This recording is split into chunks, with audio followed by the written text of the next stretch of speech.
I'm getting ready to fix myself a snack and thought I'd show you one of my favorite simple things to make. I'm going to make some chips and guacamole.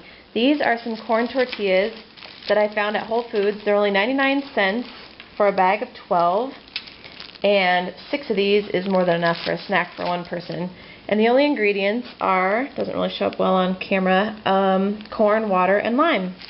There's not even any oil in there. And then if you bake them, there's really not any oil in there. I just take a standard size cookie sheet and spread out 6 of them on here, and then if you want, you can sprinkle them with salt, which, I left my salt over here. So, sprinkle them with salt, and then you throw them in the oven at 350 degrees for about 8 minutes, and you want to watch them so they don't burn. Alright, while those are in the oven, we're going to make the guacamole. I actually have half of an avocado left over in the fridge from the other day, and get the pit out of there. This is actually a really huge avocado, so this half is like an entire avocado that you usually find in the stores. So when I do my measurements of the salt and the garlic granules that I like to put in there, I'm going to put the amount that I put for a whole avocado usually, because this is so gargantuous. Not sure that's a word, but whatever. Alright, so you scoop that out of there, and then you want to mash it with a fork, in case you've never done this before. I actually have a video about how to cut open an avocado posted on the website, so look for that if you're not sure how to do it. You just want to mash this up. Depends how chunky or smooth you want it. I like mine pretty smooth. I'm going to stir it up for a minute. And then I like to put, for a whole avocado, 1/4 of a teaspoon of sea salt, which is what I have in here,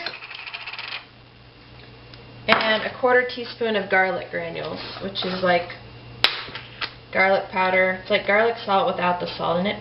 I like to do mine separate so that I can use sea salt. Alrighty, and then I'm going to use a spoon for this. You can eat it just like this, which I often do. It's called Simple Guacamole for the recipe on the website here. But we recently discovered that kind of a quick way to making a more flavorful guacamole without chopping up all of your onions, tomatoes, and everything yourself, even though that's way tastier than doing this, is to just add some salsa. And we get this organic salsa, Kirkland brand, out at Costco because it has all real food ingredients. It just says tomatoes, jalapenos, onions, water, tomato paste, cilantro, sea salt, sugar, vinegar, cumin, garlic, and cayenne pepper. There's no mystery words, there's no natural flavor or vague things like spices. And we just dump this in here to taste. Once you make it a few times, you kind of get a feel for how much you like in there, or depending how much spice you like. Or if you don't like avocado that much, you might want to add all the more salsa. So, stir this up, and the guacamole is ready. Alright, so it's about time to check on the chips.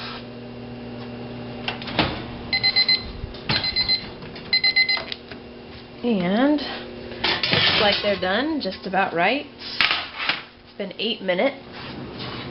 And they won't always feel crispy right away. Oh, these are. But don't worry, as long as they've turned color a little bit, they're usually done, and then as they cool for about 20 seconds, they get crunchier. So then you can serve them whole or kind of break them up into chunks. Whew, really hot, but I want to give it a taste. Alright, let's taste the guac. You can always taste it and then add more salt or garlic or salsa. But of course, it's just perfect always on TV, right?